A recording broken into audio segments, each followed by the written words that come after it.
Ok, Prabhu. Om Namo Bhagavate Vasudevaya. Om Namo Bhagavate Vasudevaya. Om Namo Bhagavate Vasudevaya. Om.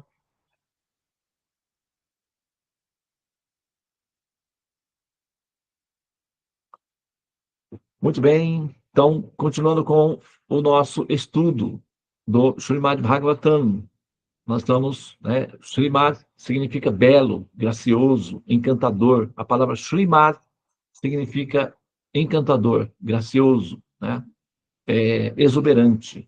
Às vezes também vocês vão ouvir Shriman, Shriman Devananda Prabhu, Shriman a Jagat Vichitra Prabhu, Shriman, por aí vai. Você também pode utilizar esse título para homenagear certa pessoa, né? Com esse adjetivo, que quer dizer gracioso, exaltado, exuberante, belo. Então, Srimad, o belo, exaltado, gracioso, exuberante. Srimad Bhagavatam. Bhagavan significa o Supremo. Bhagavatam significa descrições acerca do Supremo. Srimad Bhagavatam, as exuberantes descrições que revelam o Supremo. Olha só que coisa mais linda. É muito lindo. As exuberantes descrições, ou as belas descrições, as encantadoras descrições que revelam o Supremo no coração. Srimad Bhagavatam. Então, Srimad Bhagavatam, canto 1, capítulo 8, as orações da rainha Kunti e a salvação de Parikshit. Então, vou fazer a leitura do sânscrito. Shri Krishna, Krishna Saka Vrishnik Rishabhavani Dhruv Rajanya Vamsha Dahana Pavaga Virya Govinda Godhija Surati Haravatara Yogeshvara Kila Guru Bhagavan Namaste Om Sutau Vacha Pritayetan Kalapadai Parinhutakilodhaya Nandanjasa Vaikunto Mohaya Niva Bhayaya. Om. Bem? Fazendo a leitura do verso Ok. 43 e 44. Verso 43. Ó Krishna, ó amigo de Arjuna, ó líder entre os descendentes de Vishnu, sois o aniquilador daqueles partidos políticos que são elementos perturbadores nesta terra. Vossa proeza nunca se deteriora. Sois o proprietário da morada transcendental e desceis para aliviar as aflições das vacas, dos brahmanas e dos devotos. Possui todos os poderes místicos e sois o perceptor de todo o universo. Sois o Deus Todo-Poderoso e eu vos ofereço minhas respeitosas reverências. Verso 44. Sutta Goswami disse: o Senhor, tendo ouvido as preces de Kuti Devi, compostas em palavras seletas para sua glorificação, sorriu com ternura. Esse sorriso era tão encantador como seu poder místico. Repetindo o verso 43. Ó Krishna, ó amigo de Arjuna, ó líder entre os descendentes de Vishnu, sois o aniquilador daqueles partidos políticos que são elementos perturbadores nesta terra. Vossas proezas nunca se deterioram. Sois o proprietário da morada transcendental e desceis para aliviar as aflições das vacas, dos brahmanas e dos devotos. Possuis todos os poderes místicos e sois o perceptor de todo o universo. Sois o Deus Todo-Poderoso e eu vos ofereço minhas respeitosas reverências. Verso 44. Sutta Goswami disse: o Senhor, tendo ouvido as preces de Devi, compostas em palavras seletas para sua glorificação, sorriu com ternura. Esse sorriso era tão encantador como seu próprio poder místico. Jai. Gratidão pela oportunidade da leitura. Om Bhagyan Chimirandhasya Gyananjana Shalakaya Chakshurum Militan Yena Tasmai Shri Gurave Namaha. Om. Muito embora eu, alma condicionada, esteja nascendo e renascendo continuamente na escuridão da ignorância, conhecido como Jagat, a criação material, e tendo assim experimentado as vicissitudes da dissolução e da morte continuamente, o mestre espiritual, devido à sua compaixão pelo progresso espiritual da alma condicionada e desejando sua liberação, está abrindo os meus olhos com o archote do conhecimento transcendental, a revelação védica. E devido a esses conhecimentos definitivos, está assim libertando-me para todo sempre das misérias do ciclo dos repetidos nascimentos e mortes. A tal mestre espiritual, que é o libertador da alma, que é compassivo, benevolente, próspero e gentil com o progresso do ser, eu ofereço minhas respeitosas reverências com o meu coração pleno de gratidão. Portanto, que assim seja. Tatastu. Hari Om. Shanti. Namastê. Om Tat Sat.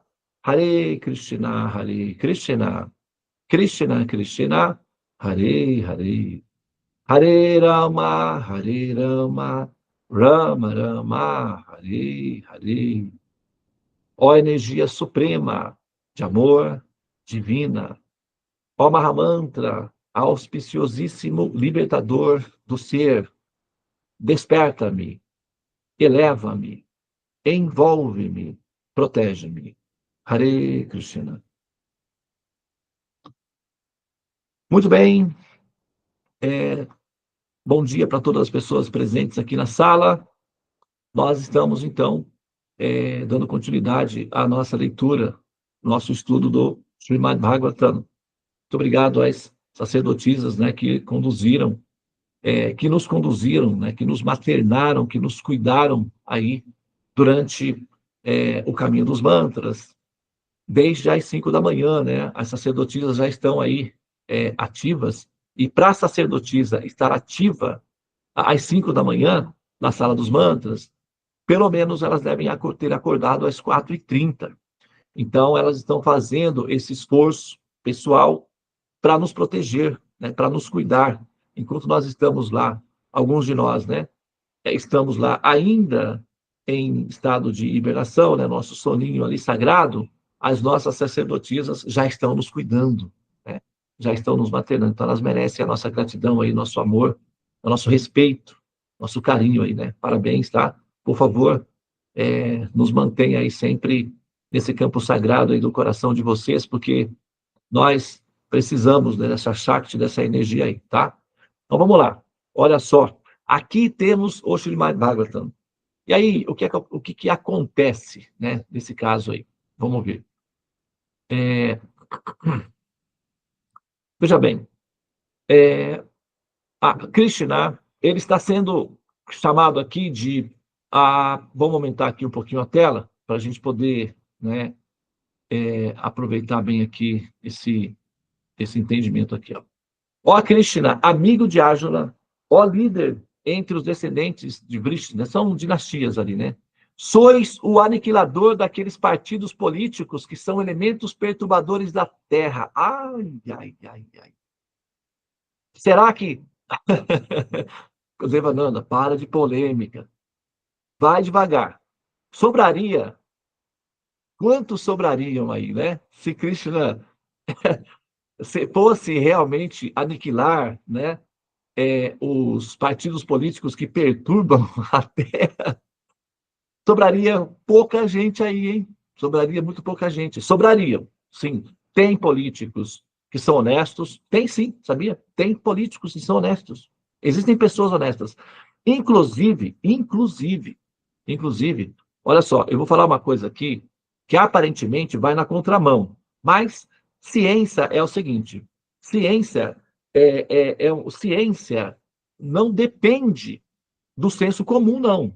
Tá? Ciência não depende do senso comum. Ciência é verdade. E ciência, pronto, acabou. Por exemplo, a Terra foi considerada pelo senso comum como centro, né, do mundo, da criação, etc. O senso comum adotou esse critério durante centenas, milhares de anos, séculos, milhares de anos. E era senso comum de que a Terra era o centro da criação. E assim foi, né? Até o advento do Galileu Galilei. O Giordano Bruno foi queimado vivo, o Copérnico foi esperto, ele falou: eu não vou ser queimado vivo. Ele deixou o livro dele para ser publicado só depois que ele morresse, esperto. Copérnico, ó, esse mandou bem, hein? O Galileu Galilei deu uma escorregada, ficou preso, prisão domiciliar, num palacete, né? Mas ficou preso. Mas finalmente ficou estabelecido que não, que a Terra não é o centro da criação, que a Terra é uma periferia do sistema solar. O Sol é o centro do sistema solar? Sim, mas a Terra é o núcleo do sistema solar. É igual uma célula. O Sol, ele é o centro, por quê? Porque ele é a reserva de gordura. Uma célula tem uma reserva de gordura que ela consome para viver. Então, o Sol é a reserva de gordura de uma célula. O cosmos é um tecido, como se fosse um órgão, um tecido. E o sistema solar é uma pequena célula que compõe esse órgão aí, que é esse tecido, né? Que seria como se fosse uma pele. E a célulazinha, que é o sistema solar, ela tem uma reserva de gordura, que é o centro. Esse é o Sol. Porém, o DNA, o mitocondrial, a mitocôndria, né, que é o que se chama de mitocôndria, fica no núcleo da célula, que é o que dá vida à célula. Nesse caso, é a Terra.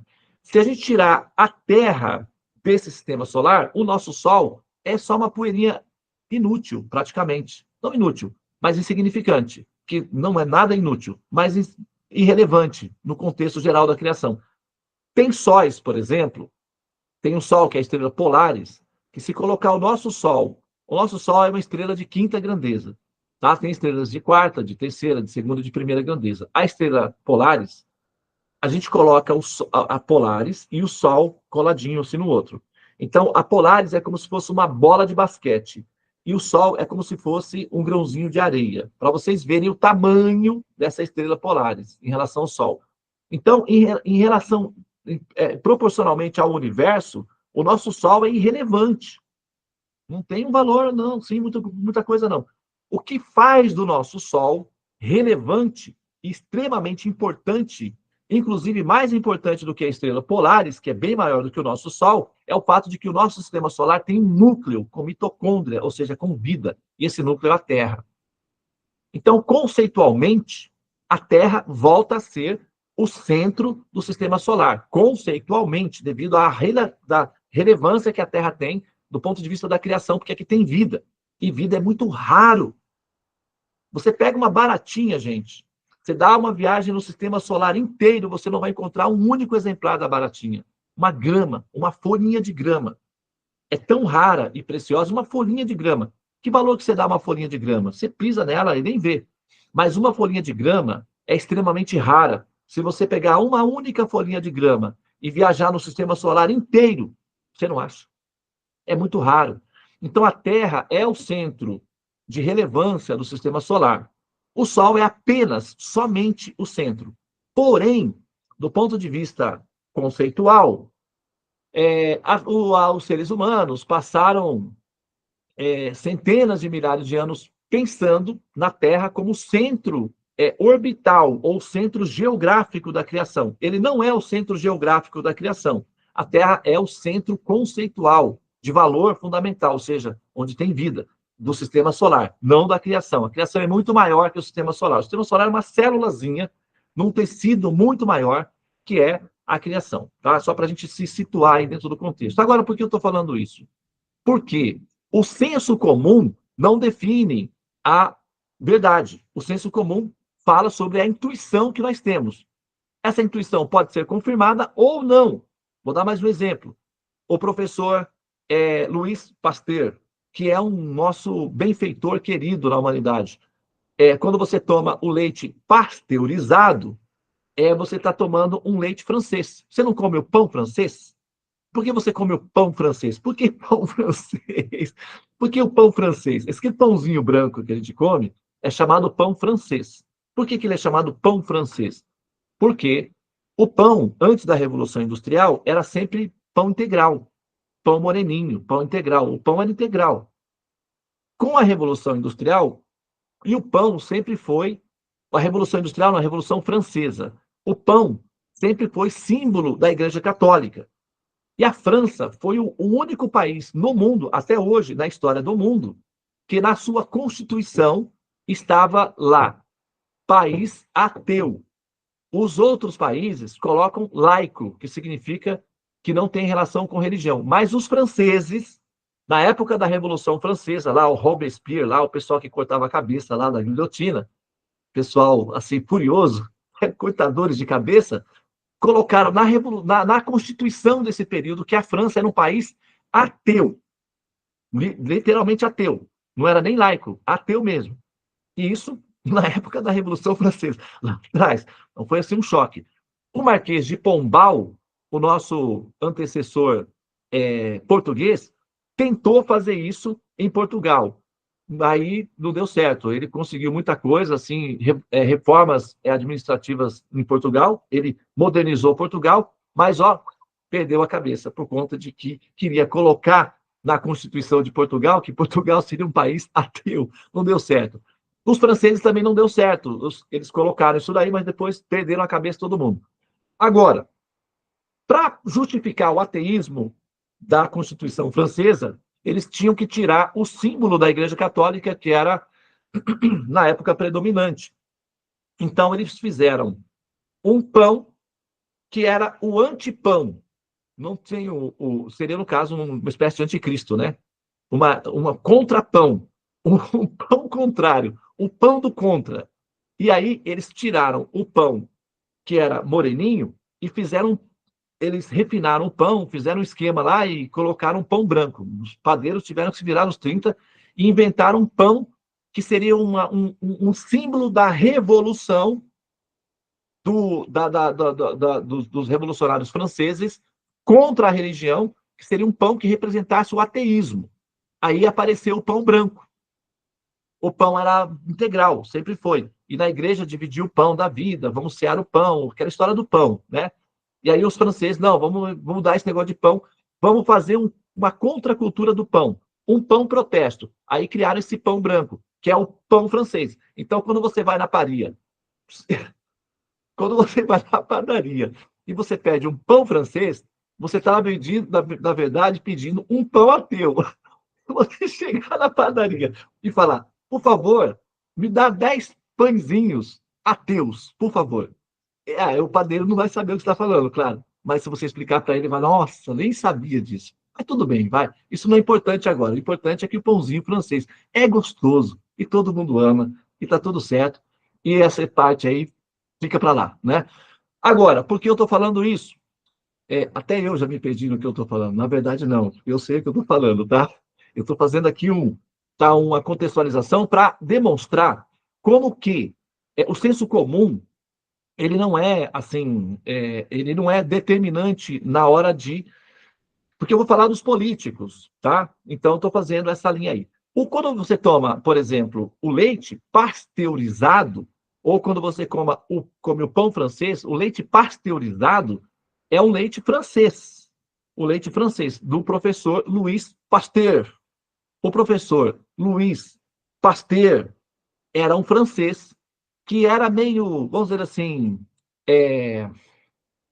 eles chamavam ele de delirante. Ele delirava.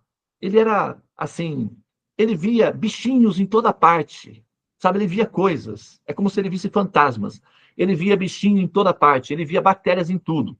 Eles diziam que o professor era delirante. Por quê? Naquela época, morria muita gente no hospital, de infecção hospitalar. Os médicos mexiam num corpo e saíam com a mão toda ensanguentada, só dava uma lavadinha ali, a migué, e já ia para um outro corpo e levava todas as bactérias da doença de um corpo para o outro e morria um monte.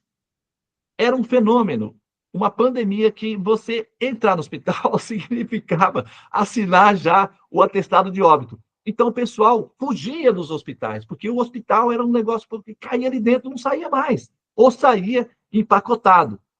E o professor Pasteur começou a olhar, procurar entender que fenômenos que as pessoas morrem mais dentro do hospital do que fora dele. Então, as pessoas queriam ser tratadas em casa. Elas evitavam os hospitais, porque os hospitais eram assim, foi para o hospital, Hare Krishna, esse aí já era.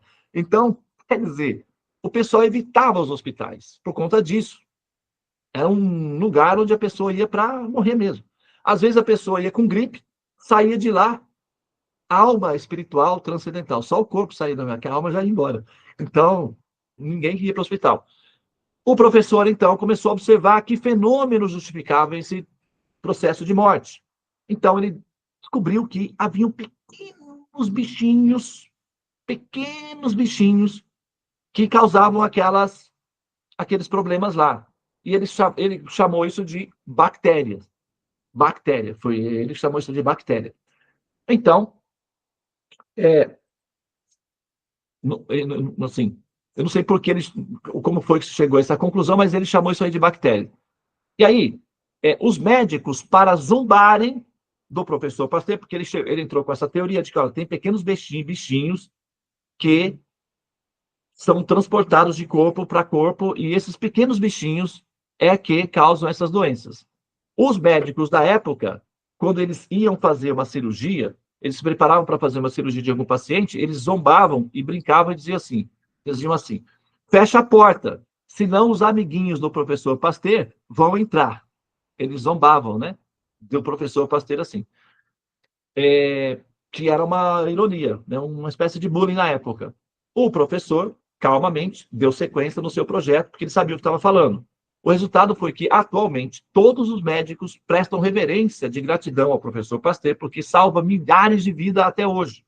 Então, o médico vai, lava as mãos, esteriliza, coloca a luva, a sala toda é esterilizada, porque as bactérias causam infecção e a mortalidade em hospitais foi drasticamente reduzida por conta de uma observação de uma pessoa.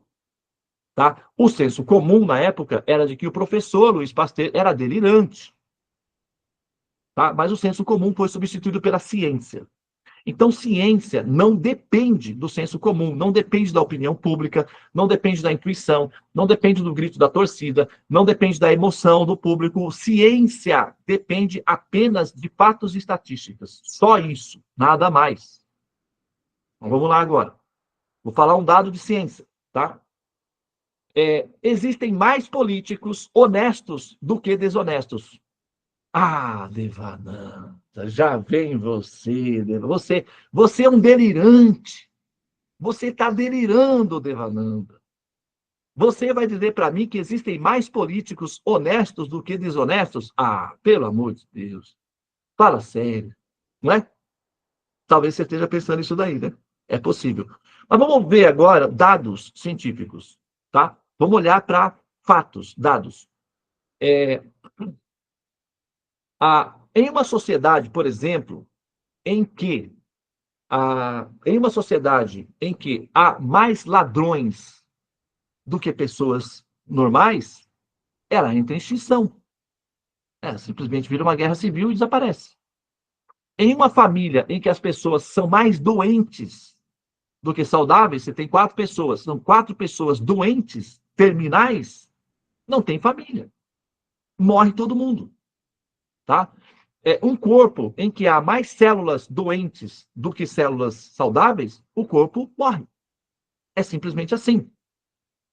Em uma cidade onde tem mais pessoas desonestas no comércio do que pessoas honestas, o comércio vai à falência. Por que os bancos são tão ricos? Porque tem mais pessoas que pagam os juros e pagam as contas do que pessoas que não pagam. Quando uma empresa tem mais pessoas que não pagam do que pessoas que pagam, ela simplesmente fecha as portas. É assim que é. Entendeu? Isso é um dado. Não tem a ver com se você tem menos cabelo na cabeça do que mais cabelo, significa que você é uma pessoa careca. Não sei se vocês já viram pessoas que têm pouco fios de cabelo na cabeça, são pessoas que são chamadas de carecas, né? Tem até aquela música que o pessoal fez, é dos carecas que elas gostam mais. Eu não sei quem que inventou essa música, mas tem essa música aí, né? E aí, é, se você tem quando você tem mais elementos negativos do que elementos positivos, o ambiente se decai. Quando você tem mais entropia do que estabilidade, tudo se desintegra. Isso é racional.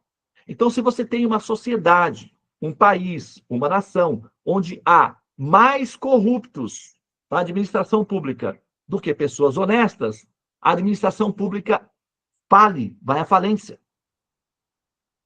Não existe a possibilidade de um corpo sobreviver com mais células doentes do que saudáveis.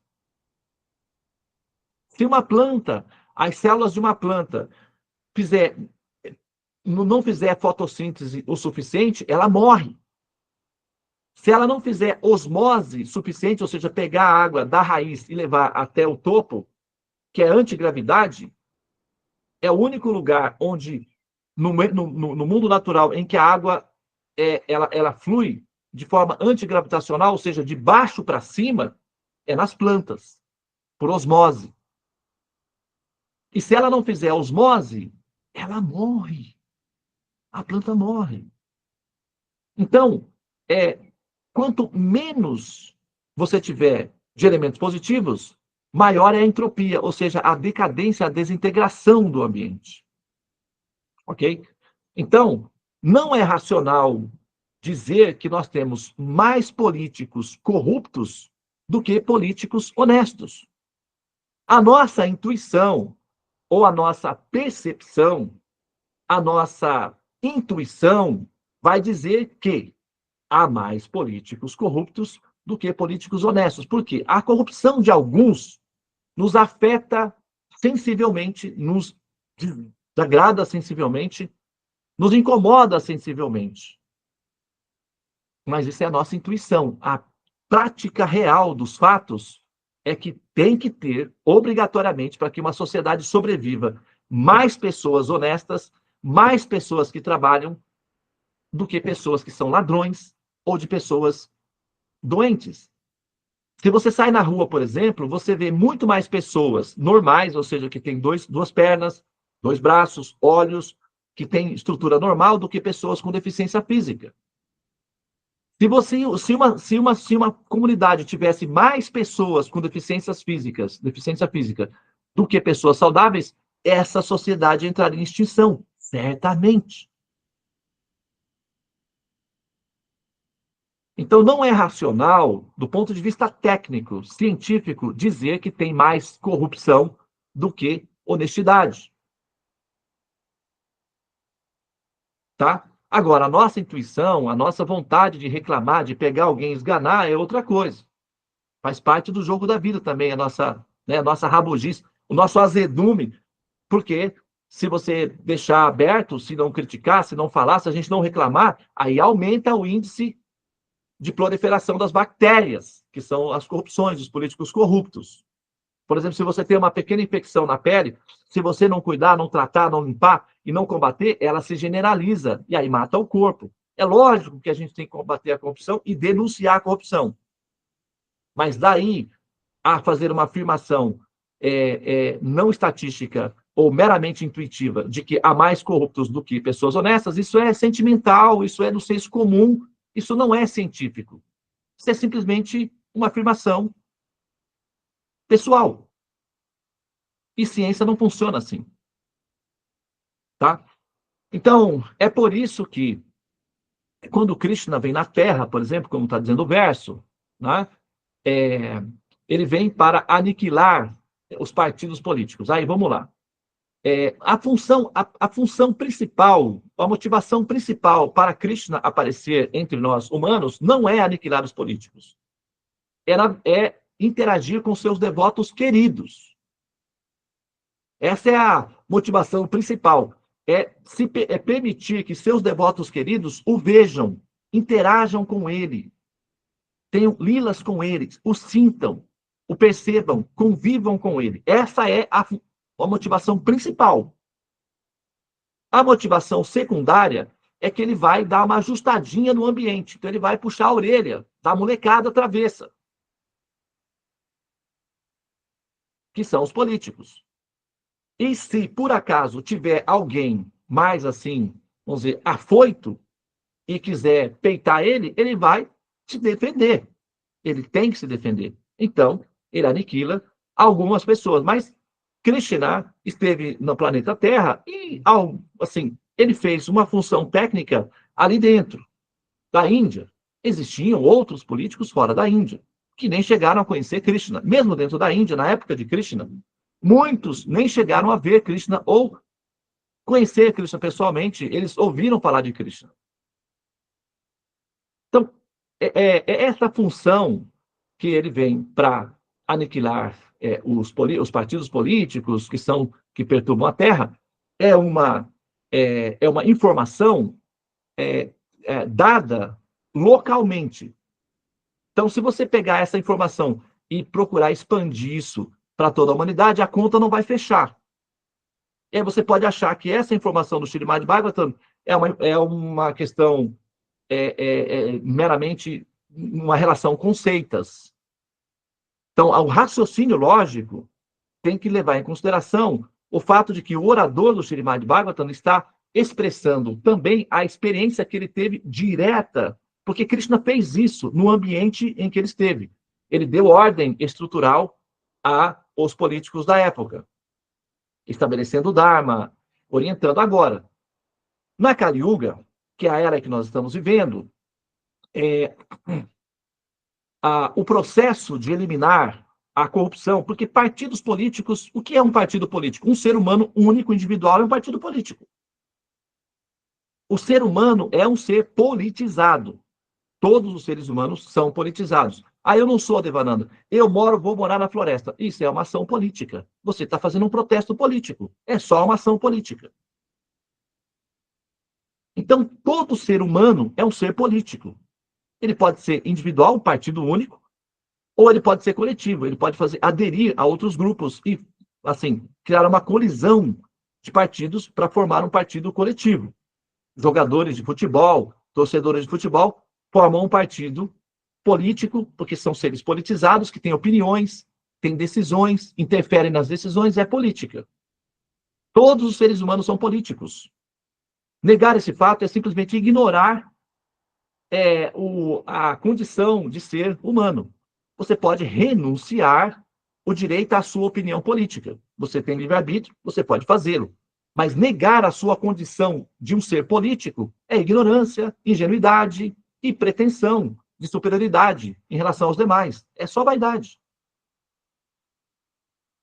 Honestamente, você pode negar a sua opinião política ou renunciar à sua decisão política. Você pode fazê-lo, porque você tem o livre-arbítrio. Mas negar a sua existência política é vaidade e pretensão intelectual. É só ingenuidade, nada mais.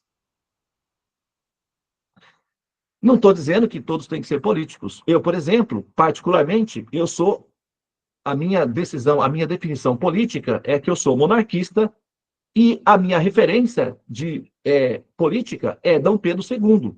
Pronto. Essa é a minha opinião política. Eu sou monarquista e eu sou monarquista ligado ao Dom Pedro II. Se houver um político monarquista com os traços de personalidade, caráter e condição de dignidade intelectual do Dom Pedro II, a gente até fez uma live aqui, um estudo dos mestres dos homens falando sobre o Dom Pedro II, que inclusive falava sânscrito, era amante da cultura védica, e ele, assim, só para dar um dado simples, reflorestou a floresta da Tijuca. Ele é o responsável pelo reflorestamento da floresta da Tijuca no Rio de Janeiro, e foi o primeiro presidente da Sociedade Internacional dos Direitos dos Animais, que foi fundado novamente na França. Na época, a França era o top, né? Hoje é Estados Unidos, a China está competindo, mas na época, a França, que era... nas escolas brasileiras, se falava francês como segunda língua. Mas, enfim, nesse momento da Era de Cali, o processo de aniquilar os partidos políticos indesejáveis é purificando a mente das pessoas, porque todas as pessoas são políticos. E elas podem ser políticos indesejáveis também. Então, o cantar dos santos nomes purifica a mente dos políticos, de modo geral, que são todos seres humanos. E isso aniquila possibilidades de partidos indesejáveis ou desagradáveis. Então, o processo de cantar os santos nomes é uma ação política também. Porque coordena e corrige a mente corrupta das pessoas e da humanidade para que elas sejam honestas e para que elas sejam benevolentes com as mulheres e com as crianças, para que as mães, sejam felizes e essas crianças sejam adultos saudáveis para repor a próxima geração de seres humanos. Então, cantar os santos nomes do Senhor puramente é uma ação também política. Por essa, você não esperava, né? Mas é assim que é. Nós somos seres políticos e as nossas ações espirituais têm funções políticas, porque corrige a mente corrupta. E, consequentemente, você tem uma sociedade mais bem ordenada, politicamente falando, porque ela vai ser capaz de identificar os políticos que são mais honestos daqueles que são trapaceiros. E existem mais políticos honestos do que políticos trapaceiros. O que nós precisamos é identificá-los com mais facilidade para melhorar a nossa condição de vida, tá? Muito bem. Vou finalizar aqui só a leitura, tá bom? Eles são perturbadores da terra, sim. Vossas proezas nunca se deterioram, sois proprietário da morada transcendental e desceis para aliviar a aflição das vacas. O que significa isso? Dos seres piedosos, daqueles que nutrem a humanidade, daqueles que são proativos, daqueles que maternam o mundo, daqueles seres e pessoas que fazem a humanidade ser possível. As vacas, por exemplo, elas são a mãe de leite da humanidade. Historicamente, sempre foi. A mãe genitora e a mãe de leite, para uma pessoa, tem o mesmo valor. São mães. E não haveria humanidade, não haveria felicidade, não haveria paz sem mães. São as mães que proporcionam nutrição, felicidade, alegria de viver, satisfação, entusiasmo, prazer, futuro, segurança. São as mães que fazem isso. Elas é que têm essa Shakti, esse dom divino de produzir a felicidade. São as mães. Ah, mas Devananda, quem faz isso é o meu pai. Então, seu pai é uma mãe. Você pode ter um pai, mãe. É possível? Sim. Mas sempre que um pai tem uma ação semelhante a essas características, ele é um pai com a natureza de uma mãe. Tá? É assim que funciona. Agora, mas Devananda, a mãe está lá, patati, patati. Você não conhece a minha mãe, por isso que você está falando isso. Uma vez eu dei uma palestra para um grupo de psicólogas, tinham 29 psicólogas na sala. E eu dei uma palestra explicando, né, a importância da relação psicológica favorável com a mãe para o bem-estar mental de qualquer paciente. E aí, tal, conversa vai, conversa vem. Uma das alunas levantou a mão e disse: eu refuto tudo que você falou nessa aula. Por quê? Você está falando de coisas que não diz respeito a mim. Pois não? Você gostaria de abrir uma terapia de grupo ou é só um protesto filosófico? Não, é que você não conhece a minha mãe. Por isso que você está falando tudo isso de importância de mães e tal. E tem muitas mães que são narcisistas, violentas, trapaceiras e tal. É verdade. Mas se você colocar na proporção, você pega 10 mães, 9 delas vão ser mães naturais, mães integrais, mães. Você tem algumas exceções. Mas tem mais mães saudáveis, mais mães amorosas, mais mães produtivas do que mães que decaem. Senão não haveria família. Entendem? Então, esse é o ponto. Quando se é mencionado vacas aqui, se está falando do princípio mãe, daquilo que nutre, daquilo que mantém, daquilo que nos acolhe, daquilo que é gostoso. Quem que não gosta do colinho da mamãe quando está com aquele problema? Todo mundo busca o colo da mãe. É muito comum. Tá? O que é um psicólogo? O que é uma psicóloga? O colo da mamãe, muitas vezes. O que é um pastor, um padre, um mestre espiritual? O colo da mãe. É a mesma referência. E funciona muito bem, que é um remedinho. Né? Agora, possuis todos os poderes místicos e sois o preceptor do universo, né? São as qualidades de Deus, né? Sois o Deus Todo-Poderoso, e eu vos ofereço minhas respeitosas reverências com meu coração cheio de encantamentos por poder vê-lo, percebê-lo, conhecê-lo. Por favor, continue sendo assim, porque isso é muito bom. O Senhor, tendo ouvido as preces da rainha Kunti, composta de palavras seletas para sua glorificação, sorriu com ternura. Olha só, uma pessoa que é capaz de sorrir com ternura é uma pessoa confiável. Só uma pessoa confiável sorri com ternura. Quando fica satisfeito com o amor de uma pessoa, o sorriso de ternura indica que essa pessoa tem pureza e amor verdadeiro no coração, porque é gratidão. O sorriso com ternura é gratidão. Então, nesse momento, Krishna, a pessoa suprema, está expressando gratidão. Até a pessoa suprema tem gratidão. Amor é algo muito valioso, é uma caridade, é um ato caridoso. E doar amor inspira em qualquer pessoa, por mais poderosa que ela seja, o sentimento de gratidão. E aqui Krishna está expressando gratidão. O sorriso de ternura dele é um ato de gratidão. Então, a pessoa suprema tem sentimentos de gratidão por expressões de amor. E gratidão entra no coração de uma tal maneira que o amor, né, entra no coração de tal maneira que controla esse coração e inspira esse coração a sentir gratidão. Então, sempre que você sente gratidão, é porque o amor entrou no seu coração. Então, permita sentir-se mais gratidão para que você experimente com mais profundidade, intensidade e continuidade amor. Gratidão é o sintoma de que a pessoa ama. Avareza, desprezo, indiferença, exigência são indícios de que essa pessoa é estéril, seca, um deserto, ingrato. Ter gratidão é uma atitude inteligente de uma pessoa viva, capaz de sentir amor. Você pode brigar com as pessoas. A gente briga toda hora. Mas você não pode nunca deixar de expressar gratidão. Reconhecer, mesmo no inimigo, atos que facilitam ou te melhoram.